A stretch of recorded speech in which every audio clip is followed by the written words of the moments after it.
Bienvenido a su programa Hablemos de Salud. Yo soy la doctora Jessica Álvarez y hoy contamos con la presencia de Verónica Modesto y Roberto Rodríguez. En breve conversaremos con ellos.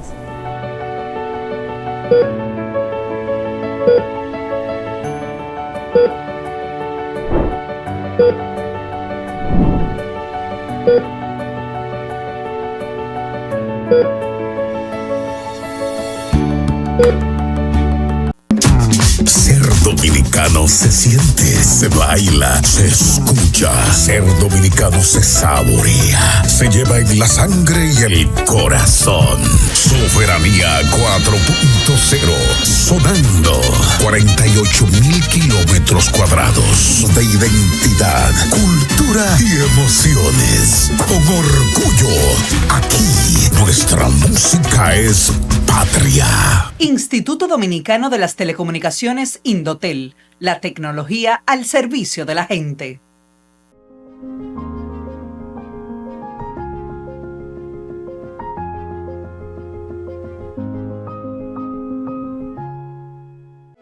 Pasa al siguiente nivel y cubre tu salud con Senasa.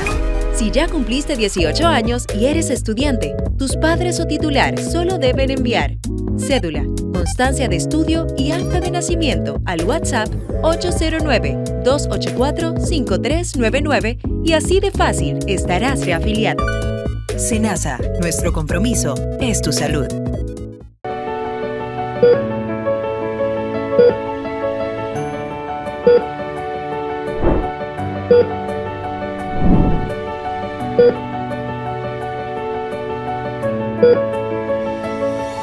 Como dije anteriormente, hoy contamos con la presencia de Verónica Modesto y Roberto Rodríguez y hoy es diferente. Generalmente están acostumbrados a escuchar la palabra doctor, pero hoy tenemos pacientes.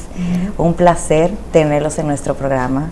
Muchas gracias por recibirnos y por esta apertura a este proyecto que tenemos, que es súper lindo y súper diferente también. Sí, hoy como paciente vamos a tocar una enfermedad que por primera vez realmente la tenemos en el tiempo que tenemos del programa, que es la esclerosis múltiple. Y lo primero que queremos saber o que nos puedan hablar desde su perspectiva es de qué se trata esta condición. ¿Cuál de los dos pudiera responderme? Sí, bueno, mucho gusto, muchas gracias por permitirnos estar en su espacio. Bueno, la esclerosis múltiple es una condición autoinmune donde el sistema inmunológico nuestro, por alguna razón que aún no se conoce, ataca el sistema nervioso central, específicamente la mielina, que es la capa que cubre los nervios. Le llaman múltiple porque ataca el sistema nervioso en diferentes partes y de acuerdo a la parte del sistema nervioso que ataque, serán los síntomas que presentará cada paciente. Cada paciente es único. Le dicen la enfermedad de las 1000 caras por eso, sí. Porque tú ves a dos pacientes, es muy difícil que te encuentres dos pacientes con exactamente los mismos síntomas uno al lado de otro. Tienen síntomas en comunes, pero cada paciente es particular. Y desde su experiencia de ustedes, ¿cuáles han sido esos síntomas que ha presentado cada uno de manera individual? Que fue como la alarma que tuvieron de que estaban teniendo esta condición. Bueno, realmente en tiempos atrás el síntoma como el detonador, sí, era la mielitis óptica. Era el problema en un ojo, que ahí era que casi siempre el paciente va donde el oftalmólogo, que no estoy viendo bien de un ojo, que no veo de un ojo, y de repente de ahí comienza todo este camino, todo este andar, donde el paciente tiene que recorrer varios especialistas, sí, hasta lograr, porque es una condición que necesita un ataque bien integral de diferentes puntos, el neurólogo, el oftalmólogo, y de acuerdo a los otros síntomas pudiera ser el urólogo. Sí. De acuerdo a los síntomas se atacan por múltiples especialidades. Sí, y en el peor de los casos, ¿cuáles serían como esos síntomas? O sea, ¿cuál fue esa alerta para ti cuando...? Sí, justamente quería hablar un poquito de eso, sí, porque al final, como dice Roberto, es una enfermedad que puede atacar diferentes cosas, el aspecto cognitivo, la audición, la vista, las emociones también, la depresión es algo muy común también en la esclerosis múltiple. Sí. En mi caso, yo debuté hace 5 años con una neuritis óptica, exactamente igual. Yo recuerdo un día que yo no podía ver bien de un ojo, pero yo estaba dormida. Me acababa de levantar y recuerdo que vi mi teléfono y pensaba que era que yo tenía mucho sueño en ese momento, que me acababa de levantar porque recuerdo ver el teléfono y no ver nada. Ajá. Y bueno, yo estoy como que muy dormida.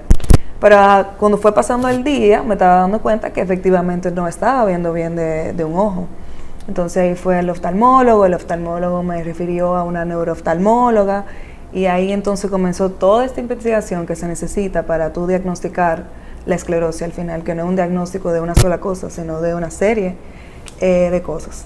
Ya luego de que me hicieron esa resonancia magnética, que ahí salieron estas placas blancas, que es muy distintivo de la esclerosis múltiple, que son como unas plaquitas blancas que salen en el cerebro, en el spinal cord también. Ya ahí entonces pasan a internarme, porque dijeron, no, tú estás muy sospechoso de esto, pero no te pueden decir todavía que eso es esclerosis. Hay que poner el apellido de lo que es esa condición todavía. Entonces ahí ya pasó a internarme, en ese momento fue en CEDIMAP, y ahí me hicieron otros estudios, una punción lumbar, muchísimos análisis, otras resonancias, para poder entonces ya detectar lo que fue la condición, que fue esclerosis remitente recurrente, que es un tipo de esclerosis, porque también hay varios tipos de esclerosis. Sí. Y me imagino que dependiendo pueden ser condiciones que sean más favorables para el paciente o que pueden empeorar. Sí, porque la que es progresiva, Ajá. realmente ya ahí no hay de otra, como que es algo que definitivamente va a ir progresando en el tiempo, o sea, la persona se va decayendo en el tiempo. En la remitente recurrente, que es la mía, tú tienes como quien dice recaídas, donde tú tienes la capacidad de volver para atrás y volver a recuperar eso que tú perdiste. Tú puedes tener una secuela de pronto, pero sí tienes la posibilidad de recuperarte. Okay. Después de pasar varios tratamientos que normalmente se tratan con eso. Entiendo. Y entonces nace la Fundación Renacer.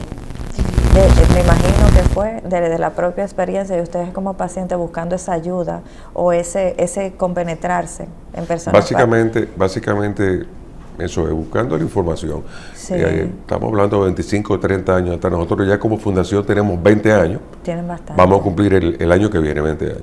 Pero mi diagnóstico fue hace casi 30 años, 27 años. Sí. Donde realmente la persona le tenía que dar, era toda una odisea que uno pasaba. Ajá. Porque uno tenía una condición que no era conocida en este país. En ese momento se pensaba en la esclerosis múltiple solamente a las personas de raza nórdica, como que no nos relacionaban mucho con esclerosis múltiple en esta parte del mundo. Y la persona los médicos no estaban muy pendientes de la esclerosis múltiple. Sí. Entonces, realmente no había tampoco tantas sistemas de diagnóstico que pudieran resonancia magnética mucho más precisa como hay ahora. Ahora mismo hay ya pruebas en la sangre y en el líquido encefalorraquídeo que te dan positivo o negativo. Anteriormente tú tenías que tener una clínica, o sea, tener un síntoma activo, tenías que tener unos potenciales evocados, que es un examen específico, tenías que tener la resonancia magnética, que salían las placas blancas, pero era todo mucho más complejo. Ya hoy en día, gracias a Dios, el diagnóstico es mucho más rápido. Aquí ya los neurólogos saben que hay pacientes de esclerosis múltiple, que hay muchos pacientes de esclerosis múltiple y lo tienen muy pendiente cuando tan pronto ven un síntoma que pudiera ser parecido a lo que es una esclerosis múltiple. Entiendo. Y cuando comenzaron en los inicios de la fundación, me imagino que tenía, en su origen tenían metas, que era informar al Básicamente paciente. Lo que querían en ese momento era informar, grupos de apoyo para conversar, para darle apoyo. Así fue que comenzó la fundación. Entiendo. En un colegio nos dieron un aula, nos reuníamos una vez a la semana para hablar los pacientes que iban llegando, porque no había medicamento, no había tratamiento en ese momento.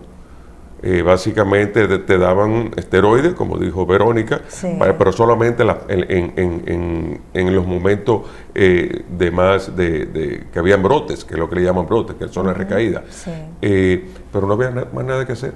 O sea, nos reuníamos solamente así poco a poco. A través de los años fueron ya los médicos de una vez, nosotros siempre tuvimos contacto con los médicos, siempre me llaman, Roberto, yo creo que salió algo ya, hay algo contra, y básicamente ha venido avanzando el tema de los tratamientos que hay para la esclerosis múltiple. Ahora mismo hay muchísimos tratamientos porque debe haber 8, 9 o 10 tratamientos diferentes de acuerdo al tipo de esclerosis múltiple, porque en Estados Unidos, gracias que en Estados Unidos, en ese momento se estaba invirtiendo mucho en la investigación de la esclerosis múltiple. ¿Por qué? Porque afecta la esclerosis múltiple, la mayor causa de invalidez del adulto joven, que es el adulto que está comenzando en su etapa productiva, el adulto que va a comenzar a trabajar, que va a comenzar a pagar impuestos, entonces de repente se ve con esta condición y se le ha dedicado una gran cantidad de recursos en los Estados Unidos y en Europa a esta condición y gracias a Dios hay muchos tratamientos ahora mismo, de los cuales aquí en el país podemos darnos el lujo de decir que tenemos a la mano de una manera precaria, pero lo tenemos que a través del programa de medicamentos de alto costo, que a veces tienen sus escasez, pero yo me atrevo a decirle que actualmente nosotros de los pacientes que están en la fundación, por lo menos entre un 80 y un 90% están medicados a través del programa de alto costo, gracias a Dios. Gracias a Dios. En la vida, ¿cómo es para ustedes? O sea, como para integrarse, porque me imagino que hay una población que no se puede integrar y otra sí, pero me imagino que ustedes ayudan a estas personas que tal vez no se puedan integrar a través de algunos programas para que se sientan funcionales, porque me mencionaron la depresión. La depresión es algo que empeora cualquier condición que tenga una persona. Entonces, ¿cómo ustedes integraron esto a la fundación? Mira, nosotros el tema de la integración es un tema, porque realmente hay pacientes que prefieren no ir a los grupos de apoyo, no ir a muchas actividades, porque de repente tú ves una persona en una silla de ruedas, tú ves a una persona con problemas cognitivos, problemas del habla, y tú ves otras personas que están perfectamente bien, que están caminando y están haciendo su vida, ¿entiendes? Unos entes totalmente funcionales y productivos. Entonces a ciertas personas eso le da cierta depresión, pero nosotros lo que básicamente, inclusive en la fundación le decimos condición, tratamos de hablar de una enfermedad. Eso fue lo que nos trajo la vida. Entonces lo que tenemos que aprender a vivir con eso. Yo creo que es muy importante que aprendamos a vivir con eso, conozcamos nuestro cuerpo, nuestro organismo, y en base a ese conocimiento, tú tratar de llevar la vida lo más normal posible. Entiendo. Verónica, en tu caso, sé que tienes una iniciativa que se llama Yes You Can. ¿Que me puedes hablar un poquito de esto? Bueno, antes de hablar de la iniciativa, siguiendo como esta misma corriente, porque realmente va todo como unido, nace de eso mismo, como que al final, en el momento que a mí me sucedió esto, fue un momento claramente de mucho shock. O sea, en ese momento dije, bueno, ya mi vida no se acabó, pero dije, ya mi vida va a cambiar por completo. Yo obviamente estaba como en el hospital viendo cosas de cómo que le pasaba a la gente. Yo pensaba que eso me iba a pasar a mí, porque no tenía tampoco esta información de que la esclerosis no le ataca igual a todo el mundo. No todo el mundo va a quedar en una silla de ruedas, no todo el mundo le pasa esto que estamos diciendo. Entonces, al final, eso sí, te puedo decir que en ese momento me dio un poco de miedo, pero quise, dentro de lo que yo pueda hacer, de lo que tengo en mi control, ¿qué puedo hacer? Entonces, ¿qué puedo hacer? Bueno, cuidarme más. Ahí comencé a cuidar muchísimo mi salud mental, comencé a cuidar mucho mis relaciones, cómo yo me relaciono con las personas, cómo yo me relaciono hasta con el poder superior, la espiritualidad, todos estos aspectos que me ayudaron a mí a tener una vida más plena y más feliz, incluso que antes de que todo esto me sucediera. Entonces, a raíz de esto, ya yo conocía también a Roberto porque lo conozco desde hace mucho, es amigo de mi familia, conozco todas las cosas positivas que hace la fundación, y yo tengo una marca que se llama Bless My Funk. Es una marca de artículos para el hogar que fabrica textiles también, pero dentro de todo siempre ha sido diferenciada por destacar la autenticidad, que hace diferente. O sea, que se trata como Bless My Funk, el nombre, como Embrace your cuteness, como quien dice. Entonces, a raíz de eso, dije, bueno, déjame pensar en qué producto pudiera hacer, que pueda hacer, como bueno, para y de ahí vino la idea de crear un bastón. Ya. Es un bastón de diseño que viene siendo un diseño industrial, único, totalmente de edición como limitada, 100% de los beneficios a la Fundación Renacer. Y ese es el proyecto de Yes You Can. Y me imagino que es un símbolo también que es de la marca. Sí, claro, Sí. de lo que te hace diferente, totalmente cambiar esta narrativa de que algo no te limita, sino que tú te empoderes. Realmente yo también me inspiré bastante de una artista que se llama Selma Blair, es una actriz. Sí, sí, sí. Ella tiene esclerosis, ella realmente le dio muy duro. Él la tiene Sí, muy avanzada. Sí, no sé si tú has visto sus historias. Sí, ella hizo sí, una le he película y visto, todo. sí. O sea, a ella le ha tocado como que súper fuerte y si tú te fijas, hay una persona como muy bright, como muy increíble. Sí, sí. Y al mismo tiempo muy fashion, ella se viste súper cool, ella es como chula. Sí. Y yo la veía a ella como con estos bastones chulísimos que ella usaba. Y honestamente, yo lo vi, yo quise tener uno. Yo dije, yo quiero un bastón cuando yo lo vi, o sea, me pareció chulísimo. Y de ahí como que se me prendió esa luz de hacer uno, para que la gente se sienta de esta misma forma. De que quiero tenerlo porque lo quiero usar, porque se ve cool, no porque es algo que a mí me limita. Entiendo. Es como una inspiración, Sí, la parte. La fundación, ¿cómo ayuda a los pacientes que tienen esclerosis? ¿De qué manera? Actualmente, nosotros estamos ayudando a los pacientes, tenemos terapia psicológica, terapia psiquiatra, si así lo mereciese. Sí. Tenemos, ayudamos con los medicamentos para tratar los síntomas de la esclerosis múltiple. Ayudamos con terapias también de relajación y física. Algo muy importante es el diagnóstico. Realmente, la diferencia entre una persona funcional y una persona productiva pudiese ser qué tan rápido te diagnostican. Entiendo. Porque luego que la esclerosis múltiple comenzó a avanzar y te va dejando ciertas, le dicen cicatrices en el sistema nervioso central, se te van quedando ciertos síntomas que tú no lo puedes echar para atrás. Entonces, por eso es importante medicar a la persona tan pronto como se pueda. Porque la medicación lo que hace no cura, hasta ahora no te cura, pero sí retrasa el avance de la condición. Entonces te permite vivir una vida más activa.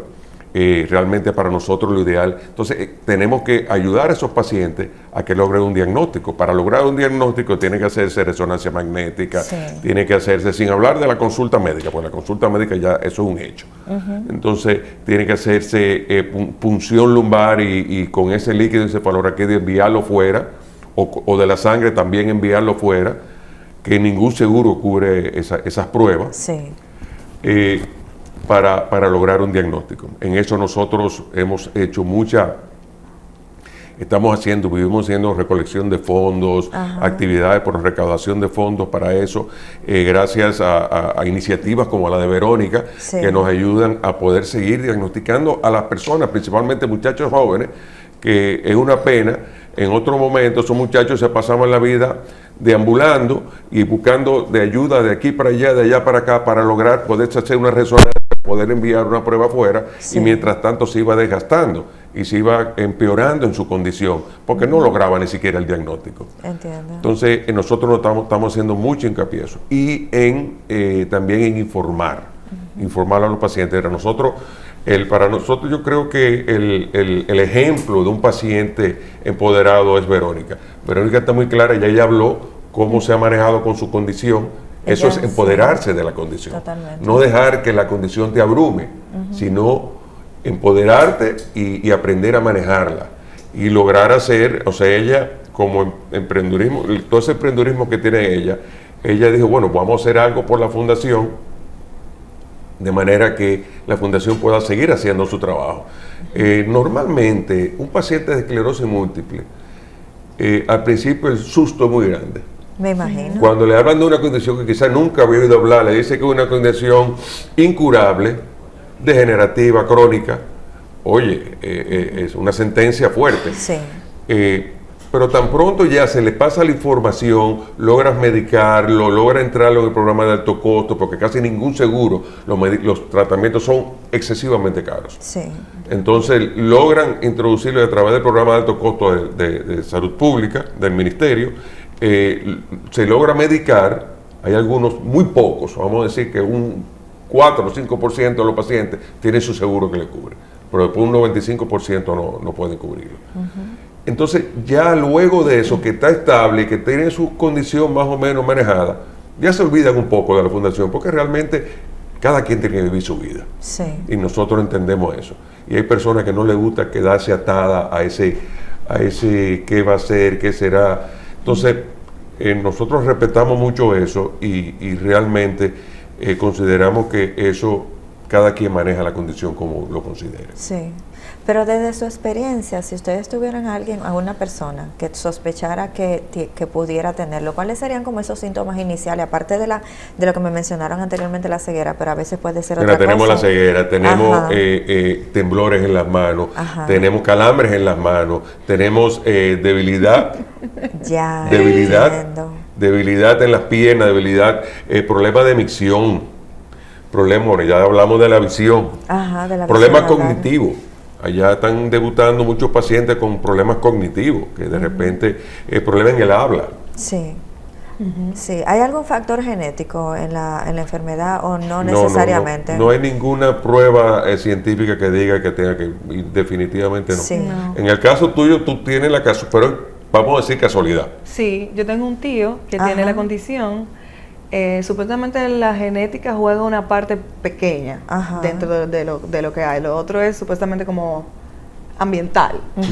Pero no hay nada específico que te pueda decir de dónde salió eso realmente.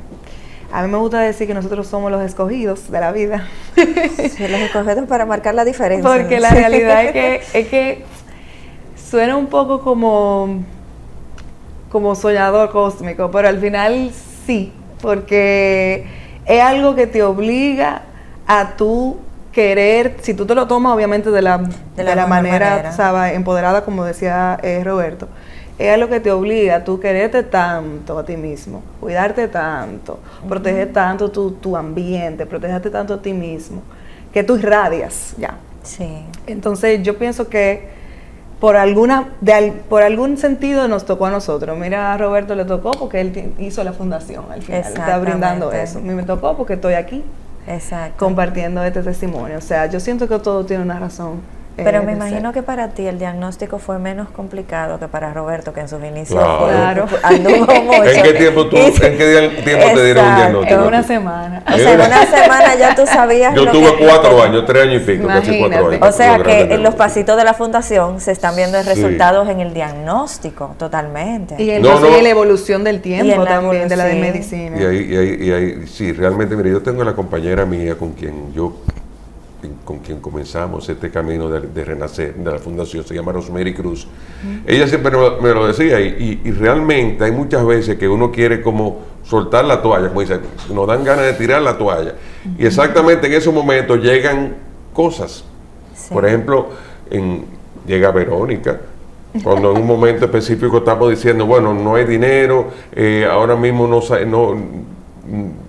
ya las cosas se ponen más complicadas, la gente lo piensa más antes de ponerme a donarle a una fundación. Entonces, pero siempre aparecen cosas. Sí. Yo creo que, y me llama un paciente, Concho, Roberto, yo sí te agradezco, yo sí agradezco haberte conocido, haber conocido la fundación, que yo fuera sin en la fundación. Entonces eso nos da otra vez como, bueno, Rosemary, yo creo que esto es una señal. Sí. Vamos a tener que seguir. Tus planes son uno, pero en realidad son otros. Sí, no vamos a tener que seguir. ¿Y cómo ayuda este bastón a la fundación? Más o menos, cuéntame cómo es esto. Bueno, por la compra del bastón, los 100% de los beneficios van directamente a la fundación, que va a ser inyectado a cualquier ayuda que pueda necesitar cualquier paciente, desde lo que estaba hablando Roberto, de la terapia, hasta la obtención del diagnóstico, hasta cualquier cosa que se necesite. Todos los fondos van directamente a la fundación, o sea, con cualquier bastón, aunque usted no lo necesite. Eso te iba a preguntar, Porque hay personas ¿quiénes pueden tener el bastón? Sí, hay gente que me ha dicho, yo quiero comprar, pero no se lo quiero quitar a alguien que lo necesite. Y yo, no, es que si tú lo compras, ya tú estás ayudando como sea. Solamente con comprarlo, ya tú estás ayudando. O sea, claro, mejor si tú solo compras a alguien que lo use, pero si no tiene y quiere apoyar, una perfecta forma de hacerlo también. Entiendo. ¿Y de qué otras formas se puede también ayudar a la fundación? Porque me imagino que sí tienen a familiares que están muy involucrados, pero... Sí, mira, se puede ayudar directamente. Hay personas que dan aportes mensuales, que pueden comunicarse con nuestras redes, son Renacer RD en Instagram, www.renacer.org.do, la página web, y a través del teléfono 809-683-0673 se pueden poner en contacto con nosotros. De manera que hay personas que, por ejemplo, apoyan en un proyecto específico de la fundación. Hicimos un proyecto, por ejemplo, de hacer evaluación cognitiva a un grupo de 18 pacientes. Las evaluaciones cognitivas son carísimas. Yo, hasta que no me entré en eso, no sabía lo caro que era eso. Y le preguntaba a todo el mundo y yo decía, pero no me estás engañando, porque esto está muy caro. Esa prueba cognitiva que son... yo dije, pero ven acá. Entonces, y efectivamente, entonces ahora, por ejemplo, nos toca la segunda parte. Ya se hizo la evaluación cognitiva de esos 18 pacientes. Muchos de ellos necesitan terapia cognitiva, pero ya eso es otro proyecto. Entonces ahora estamos buscando patrocinadores de ese proyecto, de proyectos que ayuden a pacientes que no tienen la posibilidad de cubrir una terapia cognitiva, ni siquiera de trasladarse hasta donde da la terapia cognitiva, tienen posibilidades. Entiendo. Entonces, y así tenemos también personas que una vez al año hacen un solo... por ejemplo, tenemos también donadores de empresas que bajo su responsabilidad social ayudan a la fundación también. Entiendo. ¿Cuál ha sido el momento más difícil que usted ha tenido en esa fundación, en esos 30 años que tiene? No, definitivamente que han habido literal. ¿Qué pasa? Yo parte fue lo que le comencé a hablar anteriormente con Rosemary, que yo me sentaba. A veces en la fundación uno se pasa todo el tiempo oyendo historias de vida, que realmente para mí son ejemplos de vida. Nosotros conocemos pacientes y he conocido pacientes en la fundación que hay que quitarse el sombrero delante de ellos. Son gente que han aprendido que con casi nada de recursos, apenas para poder comprar algo de comida para comer, tú lo ves, le sonríen a la vida. Entonces es una bonita historia, pero ¿qué pasa? De repente cuando tú ves que tú no tienes los recursos para poder seguir ayudándolo, eso a mí me acaba. O sea, yo decía que me están llamando, don Roberto, Katiuska, la chica de allá de la fundación, y don Roberto, concho, le enviaron que necesitan hacerte estas pruebas. Y apenas tenemos los fondos para pagar el alquiler del mes que viene. Entonces eso a mí me acaba, porque yo no tener con qué responder a la persona. Por eso es que yo siempre he dicho que al fin y al cabo la fundación debiera de ser simple y llanamente un sitio para conversar, para informarse, y que realmente el Estado debiera de hacer esa función.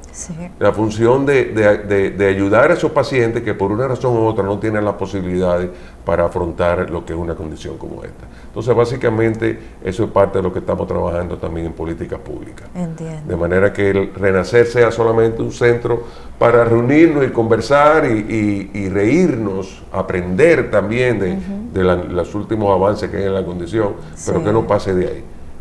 Que la salud de esos pacientes esté garantizada a través del Estado y eso. Sí, y desde la experiencia personal de cada uno, por ejemplo a ti, Verónica, ¿cómo es trabajar para ti, hacer ejercicio? O sea, las cosas que son tan naturales para nosotros, que lo damos por sentado, pero para ti, ¿cómo son esas? Mira, yo soy una persona muy trabajadora, o sea, y antes era una persona como muy de, yo quiero esto, yo lo voy a conseguir como sea. Entonces, ya llegó un punto que con esta condición yo he aprendido a no empujarme tanto, a escuchar mi cuerpo, a escuchar las situaciones. Tú sabes que hay cosas que incluso tú quieres, pero vienen como trabas, pero tú quieres forzar. Sí. Ya yo no hago nada de eso. Yo siento que hay una traba de algo y yo simplemente como que me retiro un poquito. Si me veo muy estresada, también como que me retiro un poquito. Voy como que así, yendo, escuchando mi cuerpo y escuchando siempre la situación, muy diferente de como yo era anteriormente.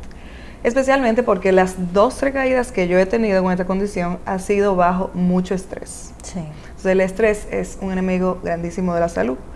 A mí principalmente me afecta muchísimo y eso es lo que yo he podido identificar.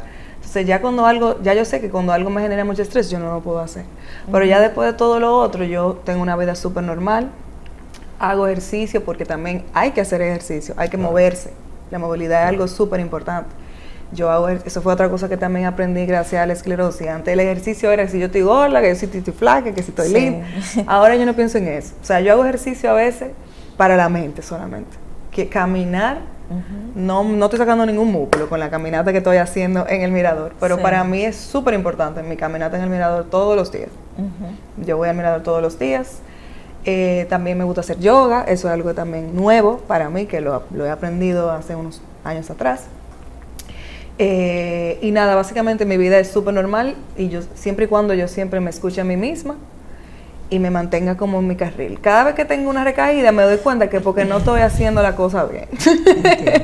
Cuando yo estoy haciendo lo que tengo que hacer y estoy enfocada de una manera como aterrizada, pues yo estoy bien. Bueno, lastimosamente debemos irnos a la pausa, no sin antes dejarlo para una pregunta después. ¿Cuál es la importancia que tiene la ayuda a través de lo que estás realizando directamente y para la Fundación? En breve regresamos con su programa Hablemos de Salud.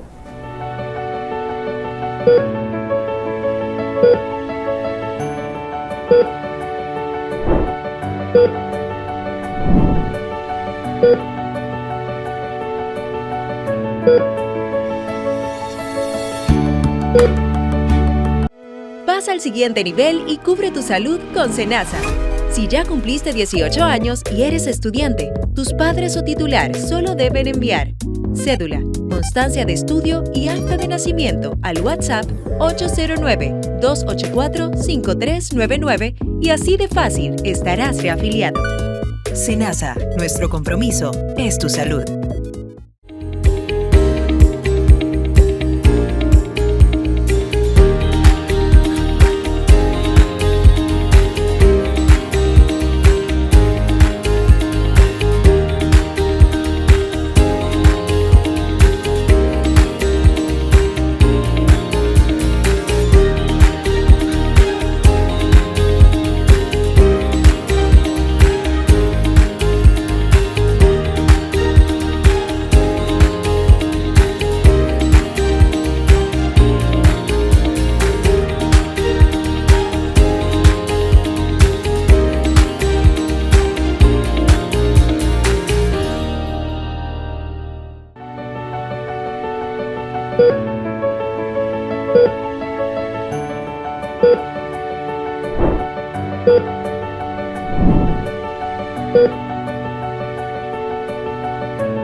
Regresamos nuevamente a su programa Hablemos de Salud y seguimos hablando de la Fundación Renacer. Como me ha hablado, esta fundación literalmente, es lo que entiendo, es la única que está trabajando con esclerosis múltiple, realmente ayudando a los pacientes, y ha tenido sus situaciones donde quiere tirar la toalla. Pero me imagino que tienen que haber muchas personas que deben entender la importancia real que tiene la fundación para estos pacientes, pero me gustaría que usted nos dijera la importancia que tiene. Sí. Bueno, ¿qué te digo? Nosotros tenemos el tema de la increíble. Lo primero que hicimos, te comenté que al principio que comenzamos, lo primero que hicimos fue buscar una psicóloga. Okay. En aquel momento, porque no era mucho lo que había que hacer, no teníamos mucho para hacer. Sí. No había un tratamiento, entonces vamos a darle terapia psicológica, vamos a ir a alguien que los acompañe, tanto al paciente como al familiar. Y hasta hoy en día, nosotros mantenemos esa consulta psicológica y es siempre está lleno, la persona haciendo fila esperando ver para conseguir cita con la psicóloga. Sí. Que los va a ayudar. Eso es algo que hacemos que siempre está constante. Como le dije, el tema de los diagnósticos. Para diagnosticar un paciente hoy en día, sin contar la consulta médica, Sí. ronda aproximadamente los 50,000 pesos que tiene que invertir. Que es bastante. Que es bastante. Entre la punción lumbar, resonancia magnética, que muchas veces el seguro te cubre una parte, pero tú tienes No que te la pagar cubre una completa, diferencia. no. Igual la punción lumbar, tú tienes que pagar una diferencia. Eso es con el seguro cubriendo una parte. Si lo tienes que cubrir todo, estaríamos hablando de por casi 80,000 pesos. Entonces, eso es primordial. O sea, eso es el tema de charlas, es muy importante. Uno dice, bueno, pero una charla, cualquiera te da una charla. El problema es que para dar una charla tenemos que tener un local, tenemos que buscar al especialista que hable sobre cualquier tema que vayamos a hablar. Tenemos que pagarle transporte. Estamos hablando con los pacientes porque no es fácil manejarse en un transporte público, una persona que anda en una silla de ruedas sola. Totalmente. Entonces es muy difícil. Y peor, hay personas, muchos pacientes, la mayoría lo que tienen son dificultad de movilidad, de movilizarse. O sea que anda o con el bastón o con un andador, porque en una silla de ruedas uno lo lleva, pero todavía uno no quiere atarse a una silla de ruedas. Y tenemos muchos pacientes que, entonces, para que vayan a los sitios, tú tienes que buscarle un taxi que lo lleve y lo deje directamente allá, porque si no es imposible para ellos. Sí. También ayudamos con los medicamentos para las crisis. Cuando un paciente tiene una crisis que le dan mucha espasticidad en las piernas o en los miembros, en los brazos, que tienen problemas de micción, que se orinan, que no se orinen, que al revés, que no hay manera, que hay que sondearlos. Todo ese tipo de cosas cuesta dinero, que lamentablemente los pacientes no tienen a la mano.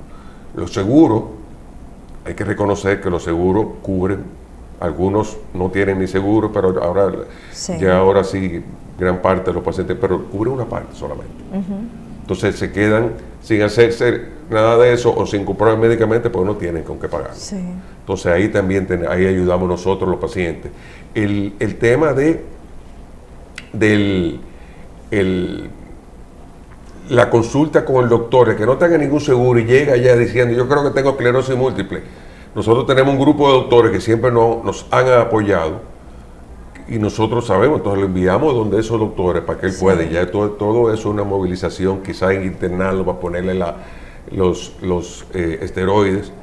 Entonces todo cuesta dinero, increíble. Es una cosa. Nosotros teníamos un local para la pandemia, salimos del local porque los médicos dijeron, ustedes no se pueden estar reuniendo porque con esto de la pandemia no pueden estar reuniéndose. Y nos fuimos a un coworking, que son los que están de moda estas oficinas, estos centros donde hay muchas oficinas. Centros que alquilan los Entonces, espacios. para bajar el costo fijo de un local. Sí. Pero también el coworking cuesta dinero. Sí, claro. O sea, es increíble. Hay cosas, inclusive en ciertos momentos nosotros tratamos de ver de qué manera conseguíamos uno soñador como hay, principalmente mi compañera Rosemary Cruz, es muy soñadora. Siempre decía, Roberto, no te preocupes que este año tú vas a ver que el gobierno de esa casa que un cautan le van a donar la casa. Nos van a regalar una casa, tú vas a ver, porque la tiene más para arriba el moño. Ajá. Bueno, nos hemos quedado esperando la casa, todavía no ha llegado. Sigan teniendo. Pero que el coworking, yo iba a ella es la soñadora, entonces como que siempre ahí que nos complementamos ella y yo. Yo soy muy como muy down to earth, que a veces hay que soñar un poco, uno no puede ser tampoco tan... Bueno, aquí tenemos a una persona que no mira, se dejó vencer. Ella es una soñadora. Porque hay una frase que dice, en tiempos de pañuelos unos lloran, otros venden pañuelos. Ella está vendiendo pañuelos. Nosotros necesitamos gente como Verónica alrededor de uno. Nosotros necesitamos gente como Verónica, necesitamos pacientes que quieran empoderarse, que quieran venir a ayudar en la fundación, necesitamos pacientes, personas que digan, cónchale, mira, yo te voy a ayudar con tanto, Roberto, y quitarnos esa preocupación de arriba. Totalmente. La fundación tiene un solo empleado, que es la joven que está ahí siempre, que es la secretaria, secretaria administrativa, gerente, ella de todo. Entonces, no es que tenemos un sueldo como que tenemos una nómina, ahí no hay nómina. Sí. Entonces después lo otro que pagamos son los psicólogos, los psiquiatras, las pruebas, todas esas pruebas que hay que hacer, nosotros hemos ayudado a pacientes hasta con la comida, gente que no tiene ni con qué alimentarse. Porque no tienen condiciones para trabajar. No tienen condiciones para trabajar y están tirados en una cama. Entiendo. Entonces yo he tenido que llevarle la comida a esa gente, llevarle los ensure, porque entonces le llevamos hasta en eso. Sí. O sea, la verdad es que es un caminar a veces que uno quisiera que fuera un poco más fácil, que el gobierno como que nos ayudara un poco más y se hiciera responsable sí, de lo que le está pasando. Porque si tuviera un sistema de salud mucho más sólido, si la manera de diagnosticar a un paciente de esclerosis múltiple enviando el líquido encefalorraquídeo de la sangre fuera, un laboratorio fuera, o al contrario, o traer el laboratorio acá. Traer lo que se necesite para hacerla, porque lo traigan. Pero entonces si lo traen, por ejemplo, si yo hablo con Amedita o con laboratorio de referencia, va a decir, no, pues yo no voy a traer eso. ¿Atento a qué? ¿Quién me va a pagar eso? Porque lo que ven como negocio, no realmente como lo que debe ser, que es ayudar a la salud de la población. Entonces ellos no tienen tampoco una masa crítica. Sí. Entonces, todo, yo lo haría si me aseguran que me van a hacer la cantidad de pacientes que pueda solventar esa inversión. Entonces yo no me puedo hacer responsable de Y eso. Hablando de eso, ¿qué tan alta es la cantidad de pacientes en nuestro país con esclerosis múltiple? ¿Se mantiene? O sea, ¿hay una estadística de esto? Sí, mira, aquí hay estadística muy pobre, porque no es una estadística. Yo te puedo decir que nosotros en la fundación tenemos casi 500 y pico pacientes, 600 pacientes. Sí. Debe de andar, siempre han dicho por ahí que anda por los 500, 600, yo creo que hay más, porque hay muchos pacientes que me consta que no quieren que sepa que existen. Ellos no quieren que sepan, porque me han llamado y hablan conmigo, y mire, yo no quiero que digan nada, yo no quiero que me inscriban en la fundación, no quiero nada, yo me estoy tratando fuera. Y yo vengo aquí y aquí nadie sepa, porque yo estoy trabajando, mi trabajo depende de que sepan que yo soy y que pueden contar conmigo. Sí. Si le tienen miedo, ¿entiendes? Que le pueda afectar su trabajo y eso. O sea que podríamos estar hablando de 700, 800 pacientes. Sí, justamente le iba a preguntar también de esa parte, ¿cómo es la inclusión de personas que tienen esclerosis en nuestro país en el área laboral? ¿Se toman las medidas necesarias para que puedan, por ejemplo, trasladarse de un lugar a otro? Porque en un momento se utilizaba mucho poner las rampas para sillas de ruedas y este tipo de cosas. Desde su experiencia, ¿cómo ustedes ven esta inclusión? Yo creo que como opinión personal, no solamente para la esclerosis, sino yo creo que este país no es un país para personas que no tienen las condiciones para las personas que tienen una condición de salud específica o problema de movilidad. O sea, nuestro país no está diseñado para eso, realmente. Yo considero que no. La verdad, no sé qué tú opinas, Roberto. Yo creo que he mejorado. ¿Tú has mejorado? Tú tienes poco tiempo viendo así. Lo que pasa es que uno ve las cosas. Yo lo estoy viendo desde hace mucho. Yo lo estoy viendo desde hace mucho. Definitivamente ya las torres están teniendo rampa, muchas torres. Y las escuelas. Y las escuelas están teniendo rampa. Los edificios viejos no tienen rampa. Falta mucho. Las aceras están rotas. Tú no puedes estar las aceras caminando. están invadidas ahora. Invadidas muchas de ellas, pero hay las nuevas que están haciendo, ya hay edificios que están haciendo y te arreglan la acera completa, le llegan a acuerdos y tú ves que te hacen acera solamente frente a ese edificio. Bueno, pero ha mejorado, pero todavía nos falta un camino por andar. Principalmente lo de respetar los parqueos de los minusválidos. Gracias. Señores, eso a mí me da una rabia. Yo me pongo, una vez alguien me dijo, Roberto, oye, lo que vamos a hacer, cada vez eso es Romero también. Cada vez que veamos a alguien parqueándose en un parqueo de minusválidos, vamos a quedarlo viendo. Y si una persona normal, vamos a tomarle fotos. Y empiezo yo, cada vez que voy, hasta que, como la tercera o la cuarta vez, salió un hombre aburrido. Y se entró al carro y ha sacado un bate. Dicho, si me enseñas una foto, te voy a dar 2 batazos. Y yo digo, bueno, no está bien, papá, yo no voy a hacer. Pero realmente es falta de educación. Falta de conciencia. De amor al otro. Pero inclusive de nosotros mismos Porque mira, por ejemplo, en la esclerosis múltiple es la enfermedad invisible también. Tú a veces ves una persona caminando, puede tener cierto problema en el andar, pero tú no puede ser que tú ni cuéntate de que tiene nada. Y tú crees que es una persona. Entonces nosotros mismos decimos, cuando se van adelante en una feria, una fila del banco, dicen, no, pero ese muchacho está... Pero esa persona no puede estar mucho tiempo de pie porque entonces empiezan a fallar las piernas. Entonces hay que darle prioridad, pero el día todo el mundo comienza a decir, ahí se está haciendo. Entonces yo creo que es un tema de educación, un tema de crear conciencia, de manera que sepamos que esa persona que está caminando y se fue adelante, realmente tiene algo. Sí. Como pasa en los países desarrollados.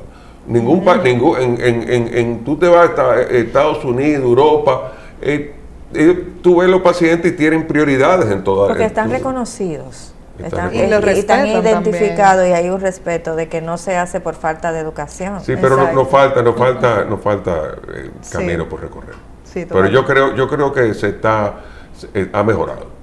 Definitivamente las construcciones nuevas todas tienen rampa. Sí. Muy raro que tú encuentres una construcción de la nueva que no tenga rampa. Que no tenga rampa, realmente sí. Me han mencionado mucho la palabra donde de la primera asistencia que tuvieron fue la ayuda psicológica. Quería preguntarle, ¿esto resulta tan aparatoso para los pacientes cuando lo diagnostican? Y más o porque son jóvenes y están en la flor de la vida y de repente sienten que su vida se les va a acabar, ¿o es por la falta de conocimiento de lo que realmente es la enfermedad y entienden que ya se acabó todo cuando sí pueden ser funcionales? El problema de la depresión va muy de la mano con la condición. Es un tema físico realmente. Hay situaciones químicas. Sí, definitivamente. Entiendo. Esto está aprobado. Definitivamente la depresión es uno de los principales síntomas que tiene la esclerosis múltiple. Entonces, aparte, claro, de todo lo que dijiste anteriormente. Sí, claro. O sea, aparte de jóvenes que me diagnostiquen una enfermedad incurable, que yo no sé hasta dónde va a llegar, claro, que se te cae el mundo. Y los familiares sufren muchísimo. Claro. Sí. Los familiares de los pacientes sufren muchísimo. Ojalá tuviera el papá de Tanilla cuando me llamó como estaba. Entonces, sufren mucho. Y entonces nosotros le damos también mucho apoyo al familiar. Sí. Porque si el familiar no está fuerte y no está claro qué es lo que tiene que hacer, entonces ese paciente va a ser un paciente con un cuidado muy pobre. Entonces lo va a sufrir. Y también el tema de la salud mental en este país, eso es algo que hay que hablarlo, como que aquí antes es un tabú. O sea, ¿cómo así? Eso es algo real. La salud mental es real, es como cualquier otra enfermedad también. No, y gracias al COVID tuvimos una pequeña apertura. Sí. Se está viendo de otra forma. Totalmente. Estamos como en ese camino, ahora mismo la gente se está abriendo un poquito más. Sí. Por ejemplo, yo misma, en mi familia yo soy la única persona que va a terapia, independientemente de mi condición. A mí me gusta ir al psicólogo, yo voy al psicólogo todos los meses. Eso no significa que yo estoy loca, ¿entiendes? No. O sea, totalmente lo contrario. Al final somos seres humanos, todo el mundo tiene temas, nadie es perfecto. Y eso es algo que es totalmente positivo de hacer. El tema de las terapias te ayuda muchísimo, tener este control mental tuyo también. Sí. Que es algo muy poderoso para tú poder manejar cualquier situación que te enfrente también. Y el psicólogo te da herramientas. Exacto. Te da herramientas con las cuales tú puedes manejar, ¿entiendes? Cosas que se te presentan. Exacto. Que ahora mismo le estamos entrando a mano pelada, como decimos aquí. Sí. Le estamos entrando sin, no sabemos qué es lo que vamos a hacer, cómo me siento mal, qué hago, me acuesto en la cama, me quedo acostado, no me voy a acostar en la cama, voy a ponerme a beber trago, no puedo. Entonces, esas herramientas y esos modos de vida te lo va a dar mucho. Pero también enfrentar la situación de cuando te dan el diagnóstico, que de por sí es algo bastante fuerte. Te da las herramientas para poder salir de ese hoyo. Cada quien lo recibe de una manera diferente. Sí, totalmente. Sí. Verónica, en tu caso, el apoyo de tu familia, ¿qué tan importante ha sido para ti? No, totalmente incondicional. O sea, mi familia, yo soy una persona súper privilegiada, mis padres son maravillosos, ellos están juntos también. Y ellos me han apoyado en absolutamente todo desde el principio. También ahora que tengo que ponerme una medicina todos los años, que son 2 infusiones al año, que tengo que viajar para ponérmela, siempre me acompañan, siempre están conmigo, cualquier cosa que yo necesite. O sea, yo he recibido bastante apoyo de mi familia. No me puedo quejar para nada de mi círculo de apoyo en general, que son mi familia, mis amigos. Son personas que la he tenido incondicionalmente en este camino y te debo decir que gracias a eso también me siento todavía más agradecida. Ahí que tú te das cuenta de la importancia que tenés como de gente tener ese bastoncito que es el invisible, porque tenemos el que es un símbolo, pero el invisible. Totalmente. Sí. Desde su experiencia a través de la fundación, ¿usted entiende que la familia también debe involucrarse, no como si tuviera la enfermedad, pero sí, claro, para poder ponerse en el papel del paciente? Claro que tiene que involucrarse. Claro, tiene que saber cómo tratar al paciente, no sobreprotegerlo tampoco. Tú tienes que dejarle su libertad y dejarlo que el paciente haga su esfuerzo. Me va a costar un poco más de esfuerzo, pero esa es tu vida.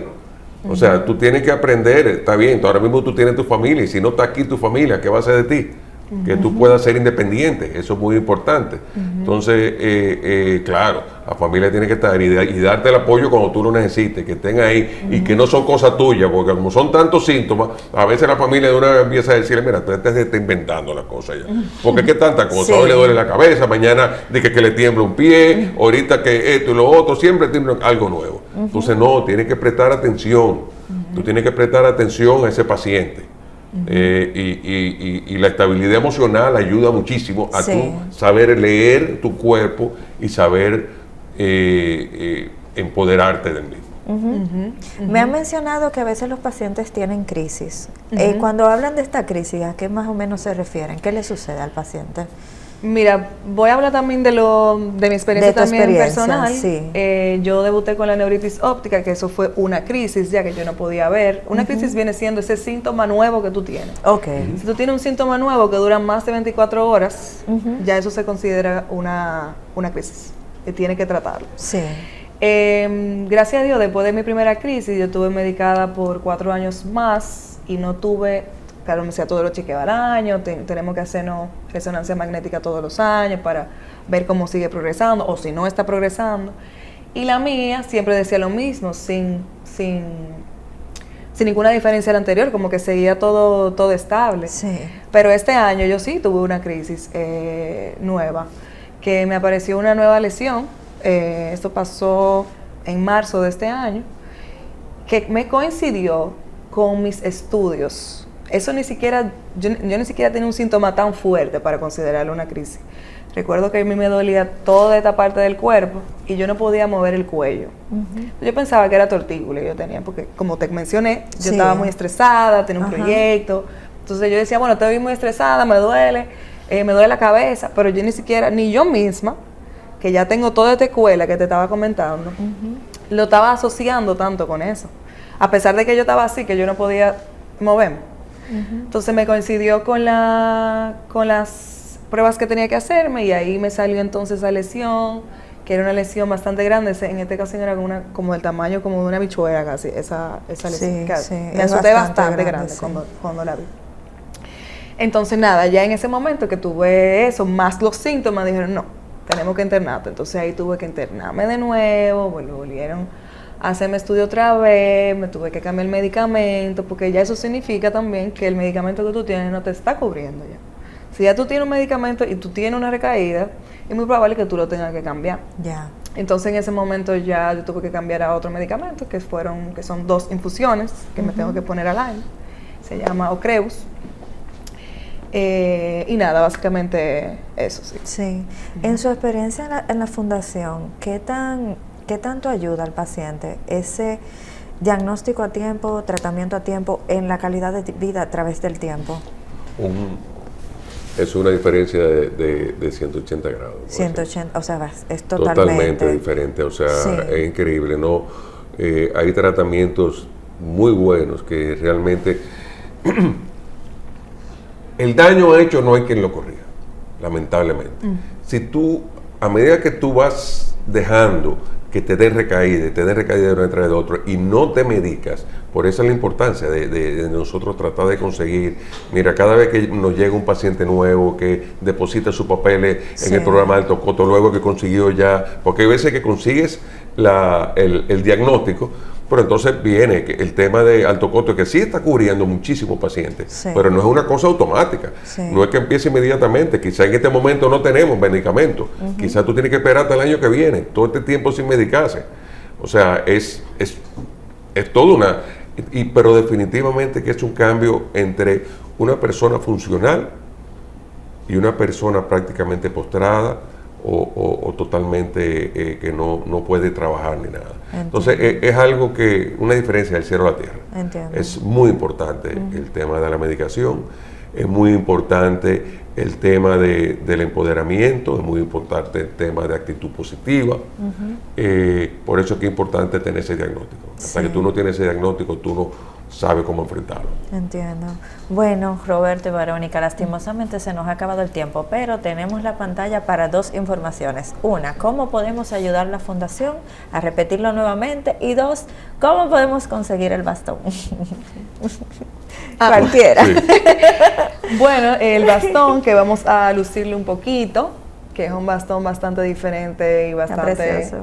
nada que ver con el bastón tradicional. Realmente el color rosado es porque es el color de Bless My Funk y el color naranja porque es el color de la fundación y el color de la esclerosis, como la unión de ambas cosas. Lo pueden adquirir a través de las redes sociales de Bless My Funk Home en Instagram. Pueden escribir el número de contacto o al DM de Instagram y simplemente se hace una transferencia a la cuenta de Renacer y se le envía el bastón a donde lo necesiten. ¿Y cómo podemos Bueno, ayudar Renacer lo también? pueden contactar en Renacer RD en Instagram, llamando a la fundación al 809-683-0673 y en la página web en www.renacer.org.do. Ahí están también todos los contactos y toda la manera de ayudar. Bueno, de verdad que ha sido un placer tenerlo a ambos en el programa y espero que de acá se marque una diferencia para todo eso que ustedes necesitan. Gracias, muy amable muy por amable. permitirnos estar aquí en su espacio. Gracias. Esto ha sido todo por hoy en su programa Hablemos de Salud y hasta un próximo encuentro. Se despide Jessica Álvarez.